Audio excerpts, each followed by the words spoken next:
वक्फ संशोधन बिल कहा जा लागू रहा होना है, चाहिए। हाँ लागू होना लागू चाहिए। होना चाहिए। क्यों लागू होना चाहिए डॉक्टर साहब, क्या लगता है आपको? ये इसलिए लागू होना चाहिए, मैं जहाँ से आता हूँ वहाँ मैंने मुस्लिम उम्मीदवार को हराया है। जी उससे पहले भी मुस्लिम एमएलए था, और मैं मेरा वहाँ देख रहा हूँ जहाँ पर भी यूं लकीर खींच दे वही वक्फ की जमीन है। ये गलत है। दूसरा, जितने भी अधिकारी वक्फ में बैठे हैं वो सारे एक धर्म विशेष के हैं। तीसरा, कहीं सुनवाई को स्थान नहीं, कहाँ जाके कहें सुने, हाई कोर्ट दूसरे सुनने की स्थिति में नहीं है।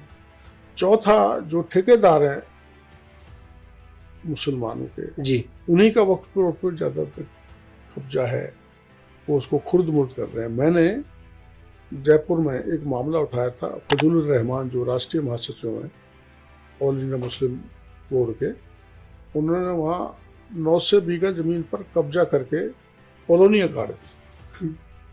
मैंने इसकी प्रेस कॉन्फ्रेंस की, प्रधानमंत्री जी को पत्र लिखा है, गृह मंत्री जी को भी लिखा है। तो ये मेरी इसमें जो जितने इलाका पाकिस्तान का है जी उतनी हमारे देश में वक्फ की प्रॉपर्टी है जिसका दुरुपयोग हो रहा है। और इसलिए ये कानून जो मनमानी वाला पिछली कांग्रेस सरकार लाई उसको खत्म होना चाहिए। क्या करेगी बीजेपी वक्फ संशोधन बिल लागू कर कर? मस्जिदों को हटाया जाएगा, मजारों को हटाया जाएगा, क्या किया जाएगा? मस्जिद की जगह रहेगी, मजार की जगह रहेगी, लेकिन जो प्रॉपर्टी का दुरुपयोग हो रहा है और जो प्रॉपर्टी वक्फ बोर्ड की है नहीं, वो लकीर खींच देता है ये मेरी है, ये डिस्प्यूट खत्म हो जाएंगे। इस डिस्प्यूट को आपको खत्म करना है। अब इतना चेंज, मैं अभी 2 दिन पहले जंतर मंतर पर एक बड़ा प्रोटेस्ट किया गया दिल्ली के अंदर डॉक्टर साहब। असुद्दीन ओवैसी भी आए थे, जानते होंगे भाईजान के लिए आप? खूब जानते, उनके बयान भी खूब मैं भी रहा हूं उनके साथ। अच्छा, मुलाकात होती थी? जब वो इतने मुखर नहीं थे।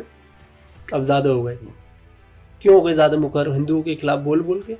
हाँ, अब तो बड़े लीडर हो गए। अब बीजेपी वाले मुसलमानों के खिलाफ बोलते हैं, वो हिंदुओं के खिलाफ बोलते थे ना। बीजेपी तो कौन प्रधानमंत्री कोई मुसलमान के खिलाफ बोलते हैं? आपने नड्डा जी को देखा, अमित शाह को देखा, देखो मैं राजनाथ सिंह जी को देखा, बताओ कौन मुसलमान के खिलाफ बोलते? नहीं, वो है ना नितेश राणे, महाराष्ट्र में एक नाम तो सुना ही होगा आपने। अब वो नितेश राणे जैसे दूसरे जो नेता हैं, उनके लिए हमारे सरसंघ चालक जी ने कह भी दिया है कि हर मस्जिद के नीचे मंदिर मत बनो। संघ और बीजेपी की सुरतुक है। चलिए, इस पर मैं अभी आगे बात करूंगा। अभी थोड़ा सा उस पर, जंतर मंतर पर एक प्रोटेस्ट किया गया डॉक्टर साहब, बड़ा प्रोटेस्ट था। तमाम मुस्लिम वहां पर पहुंचे, मुस्लिम महिलाएं वहां पर पहुंची, बहुत लोग थे। मैं भी वहां पर कवर करने के लिए गया था, मतलब बातचीत करने के लिए, जानने के लिए कि आखिरकार इनके मन में क्या है। मुसलमान ये नहीं चाहता कि वक्फ संशोधन बिल जो है वो आए, और ना वो ये चाहता है कि सरकार उनके किसी भी मामले में इंटरफेयर करे। अब मुसलमान ऐसा नहीं चाहता कि तो ये बिल नहीं चाहता, वो ये उनका मामला नहीं है, ये देश का मामला है।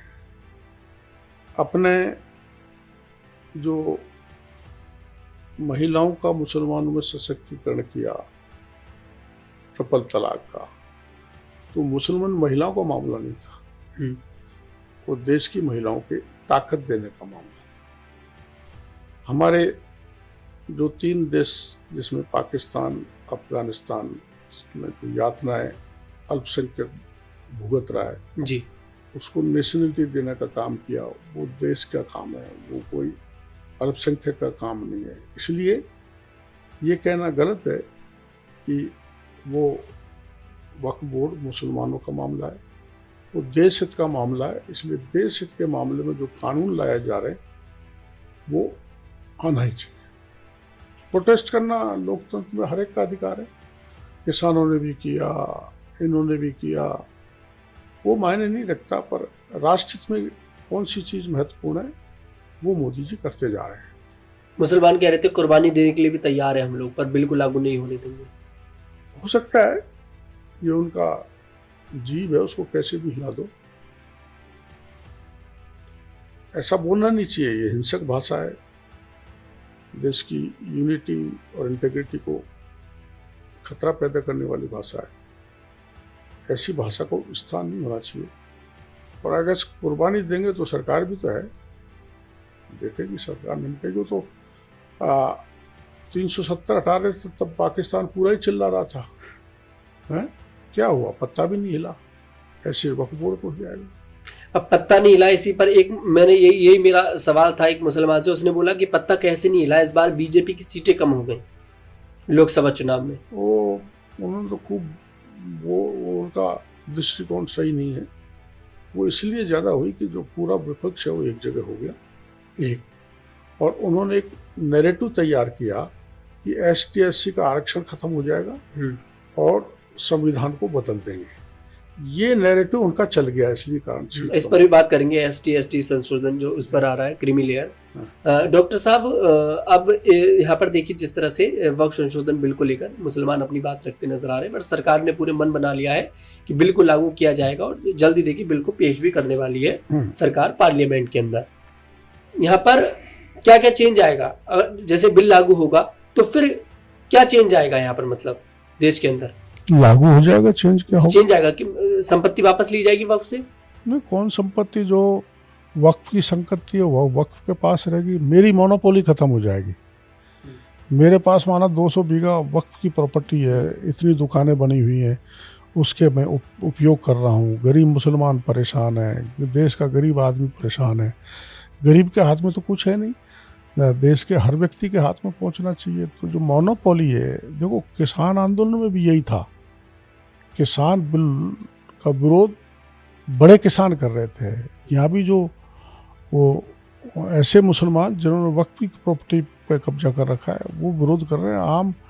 आम मुसलमान को बहकाया जा रहा है, उनको कोई लेना देना नहीं इससे। जैसे किसानों को बहकाया गया वैसे आम मुसलमानों को बहकाया जा रहा है। ये आम मुसलमान के हित में भी है।